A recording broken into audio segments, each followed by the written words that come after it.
여호와의 궤를 빼앗아 갔던 블레셋 사람들은 독종과 쥐재앙으로 하나님을 두려워하게 되지요. 7개월이 지나서 마침내 베세메스 땅으로 돌려보내게 됩니다.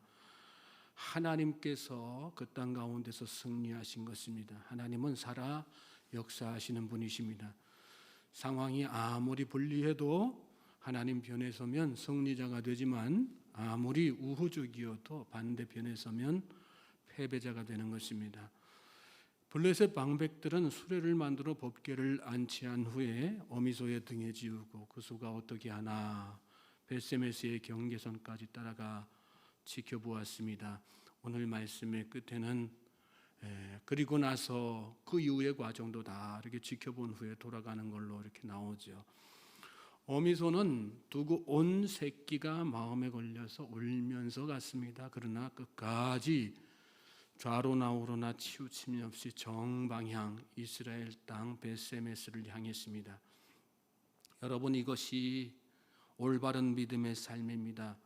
우리 믿음의 사람들은 좌우로나 우로나 치우침이 없어야지 되는 것입니다.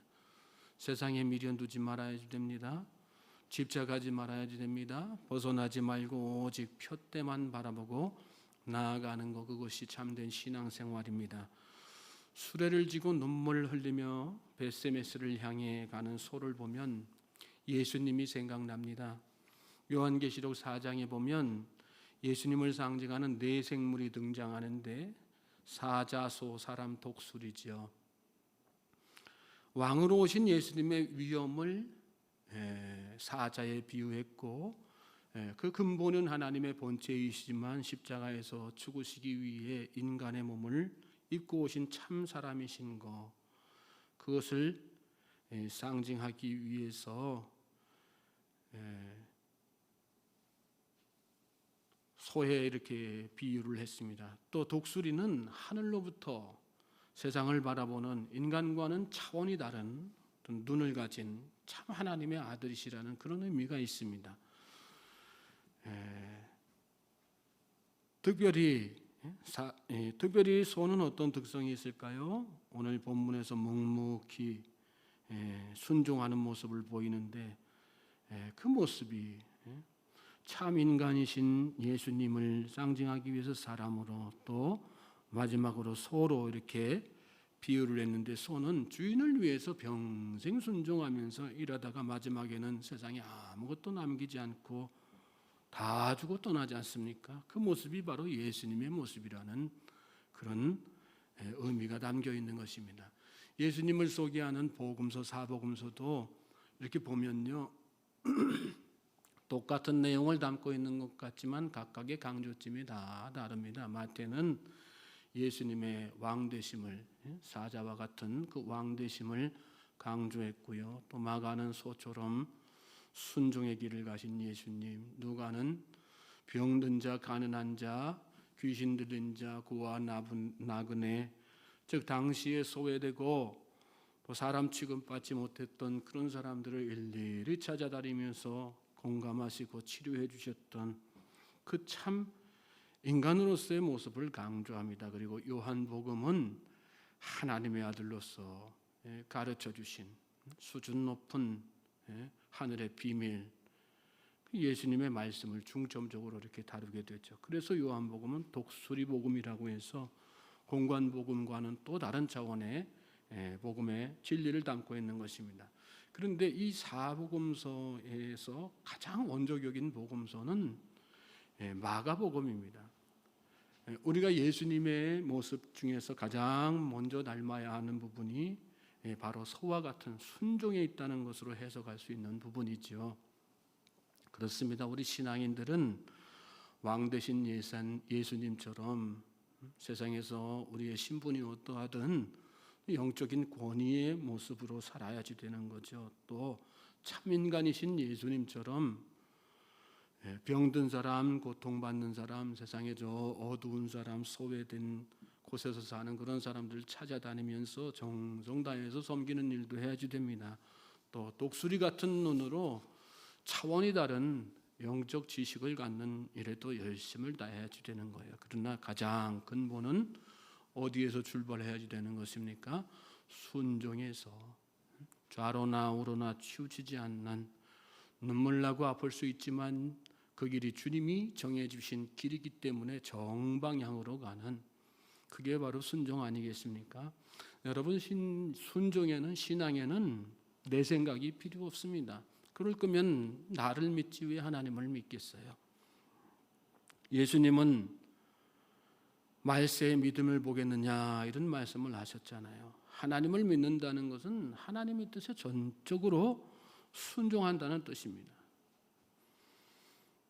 그런데 정작 이 시대 보면 예수님의 다른 모습을 닮으려고 하는 사람들은 참 많은데 순종을 닮으려고 하는 사람들은 점점 더 희박해져 간다는 거. 목사가 강단에서 어떤 순종과 관련된 설교를 하면요, 대본에 마음속에 목사한테 순종하라는 거구나. 요즘 교인들이 그런 영악한 교인들 참 많거든요. 반감부터 품는단 말씀이에요. 그러니까 설교하는 목사님들도 부담스럽고. 여러분, 순종이 경건이에요? 뭐가 경건이에요? 뭐 아름다운 말투, 교양 있는 말투가 경건이 아니에요. 순종이 경건이에요. 순종이 경건. 하나님은 그래서 제사보다 순종을 더 기뻐한다 그렇게 말씀하셨잖아요. 순종 없는 신앙은 경건의 모양만 갖춘 신앙이고요. 그런 신앙인에게는 하나님의 능력이 결코 나타날 수 없다는 사실을 여러분 잘 깨닫고 예수님의 소와 같은 그런 순종의 모습을 닮아가는 우리 모두가 될 수 있기를 주님의 이름으로 소망하고 축복합니다. 본문을 더 말씀을 보시면 13절 말씀 보시겠어요? 13절 말씀 보시면 벳세메스 사람들이 골짜기에서 밀을 베다가 눈을 들어 괴를 보고 그 본 것을 기뻐하더니 그랬어요. 벳세메스 사람들은 소가 싣고 온 그 법궤를 이렇게 쭉 밀을 베다가 이렇게 딱 봤어요. 얼마나 기뻤겠어요. 빼앗겼던 법궤를 되찾은 것이 되니까, 다시 찾은 것인가, 돌아온 것이니까 얼마나 그동안에 빼앗긴 상태에서 얼마나 마음이 무겁겠습니까? 그런데 그 법궤가 들어오는 장면을 딱 이렇게 눈을 보니까 너무 반가웠죠. 저는 저와 여러분이 하나님을 늘 기뻐하는 그런 신앙생활을 할 수 있기를 주님의 이름으로 소망하고 축복합니다. 우리 신앙생활은요, 하나님을 기뻐하는 거예요. 하나님께서 무슨 일을 하신 일을 우리는 기뻐할 때가 참 많거든요. 근데 우리가 진짜 기뻐해야 될 거는 하나님이세요. 하나님을 기뻐하는 신앙이 진짜 신앙이라는 거. 오늘 우리는 무엇 때문에 기뻐합니까? 하나님께서 내 삶 가운데 어떤 기적을 베풀어 주셔서, 역사를 베풀어 주셔서, 물론 그런 거 다 기쁜 일이 있을 수 있죠. 그러나 그거보다 더 근본은 뭐야? 하나님으로 인해서 기뻐하는 거. 다윗은 늘 그런 고백하면서 살았잖아요. 내가 하나님으로 말미암아 나는 참 기쁩니다. 그게 믿음의 사람들의 한결같은 신앙 고백이었어요. 저는 오늘 저와 여러분이 가진 건 아무것도 없어도 하나님이 계심으로 인해서 기뻐할 수 있는 그 믿음의 성도들 될 수 있길 바랍니다. 14절 말씀 보십시오. 수레가 벳세메스 사람 여호수아의 밭 큰 돌에 있는 곳에 이르러 선지라. 무리가 그 수레의 나무를 패고 그 암소들을 번제물로 여호와께 드렸다. 이렇게 나오죠. 암소 2마리가 끄는 수레가 벳세메스 사람 여호수아의 밭에 있는 큰 돌 옆에 이렇게 딱 섰어요. 그러고 나니까 사람들이 그 수레의 나무를 패고 또 수레를 끌었던 암소들로 이렇게 번제를 드리죠.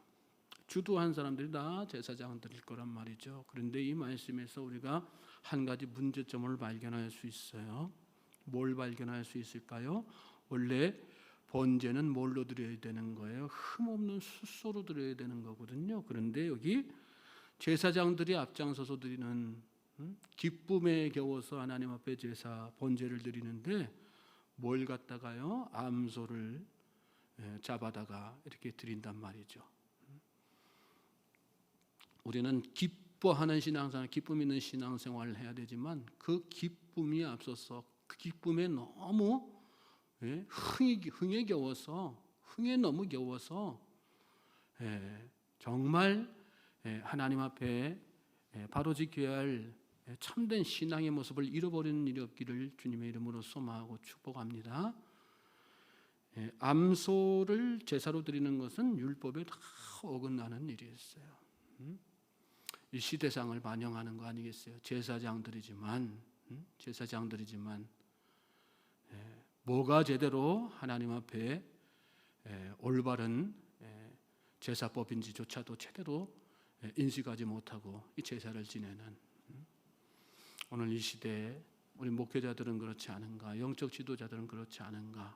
여러분 교회 목회자들을 위해서 기도하시고 지도자들을 위해서 기도하십시오. 그리고 여러분 자신들을 위해서도 늘 기도하십시오. 내 신앙이 감정에 치우친 신앙 되지 않고 정말 말씀 중심으로 사는 그런 신앙이 되게 하여 주시옵소서. 하나님 앞에 기도하며 나아가는 그런 우리 모든 주의 백성들 되시길 바랍니다.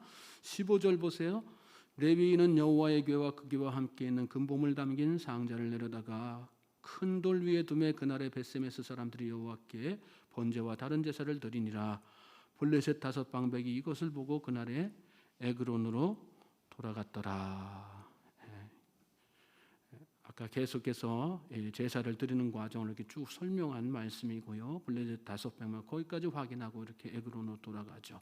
자, 그리고 난 뒤에 17절 18절 말씀 보시면 블레셋 사람이 여호와께 속건제물로 드린 금독종은 이러하니 아스토스를 위하여 하나요, 가사를 위하여 하나요, 아스글론을 위하여 하나요, 가드를 위하여 하나요, 에그론을 위하여 하나이며 드린 바 금지들은 견고한 성읍에서부터 시골의 마을에까지 그리고 사람들이 여호와의 궤를 놓은 큰 돌에 이르기까지 5방백들에게 속한 블레셋 사람들의 모든 성읍들의 수대로였더라.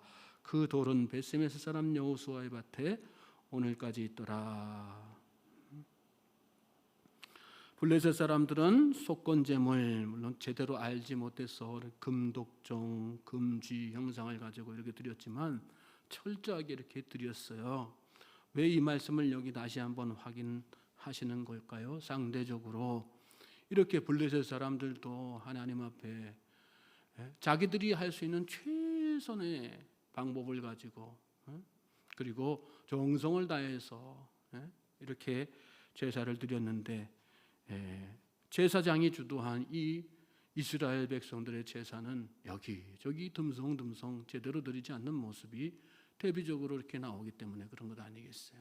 경각심을 주기 위해서 그런 말씀이란 것입니다. 오늘 우리는 한번 예배를 드리는 것도 철저하게 정말 중심을 다해서 하나님 앞에 여기 보면 방백의 수대로 성읍의 수대로 다 이렇게 해서 그리고 특별히 이 속건제물이라는 상징적인 의미는 뭐가 있어요? 하나님 앞에 절대적으로 복종하겠다 그런 의미가 있는 거거든요. 그 마음을 다 해가지고 비록 이방인 블레셋 사람들이지만 하나님 앞에 이렇게 속건제물을 드렸단 말씀이에요. 오늘 우리가 이런 모습을 통해서 깨달아야 되는 게 바로 그런 거 아니겠습니까? 우리의 제사에는 참된 순종이 있는가? 우리는 정말 하나님 앞에 예배하는 그 시간에 다른 은혜를 구하는 게 아니라 하나님 앞에 정말 제가 순종하면서 살겠습니다. 복종하면서 살겠습니다. 그런 신앙의 고백이 있는가? 우리 자신을 돌아보게 되는 그런 말씀인 것입니다.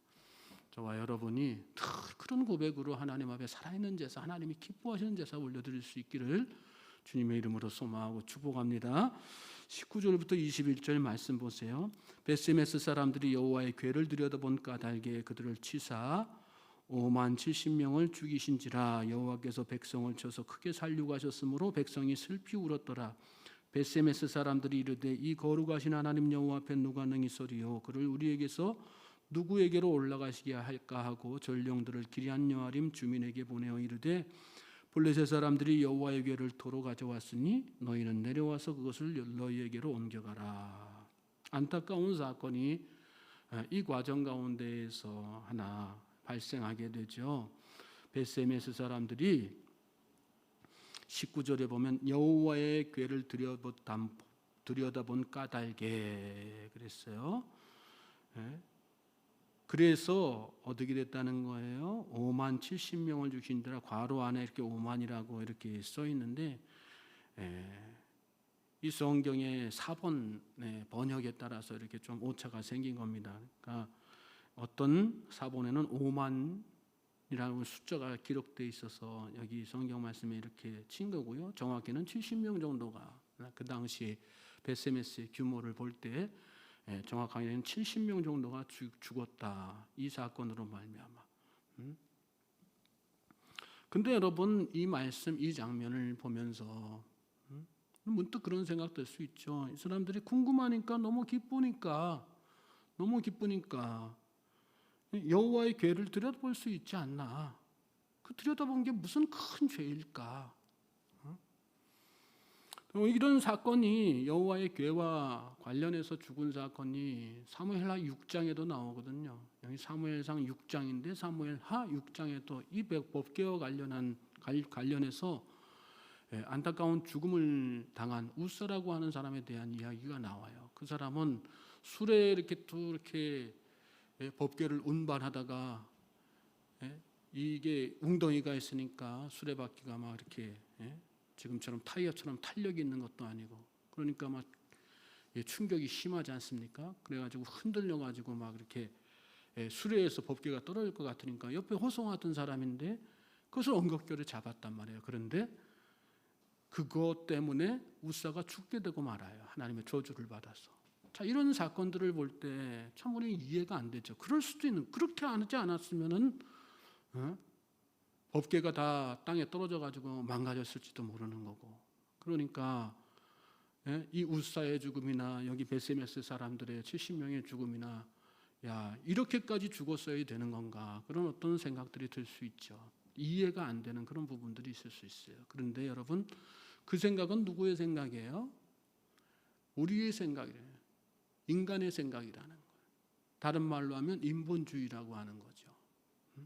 여러분, 인본주의가 뭐 이렇게 설득력이 없는 게 아니고 논리가 없는 게 아니라 비합리적인 게 아니에요. 인본주의는 어떻게 보면 성경 말씀보다 더 우리가 생각하기, 우리 이성으로 생각할 때는요, 훨씬 더 합리적인 게 인본주의예요.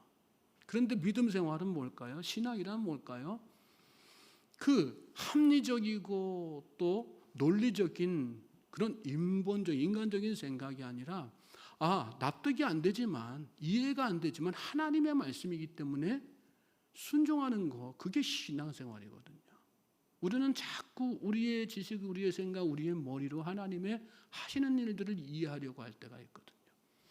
여러분, 하나님께서 이 상황을 통해서 저와 여러분에게 깨우치려고 하시는 그런 이 말씀 속에 담겨 있는 진짜 의미는 뭘까요? 하나님의 말씀에 전적으로 순종하라는 그런 말씀 아니겠어요?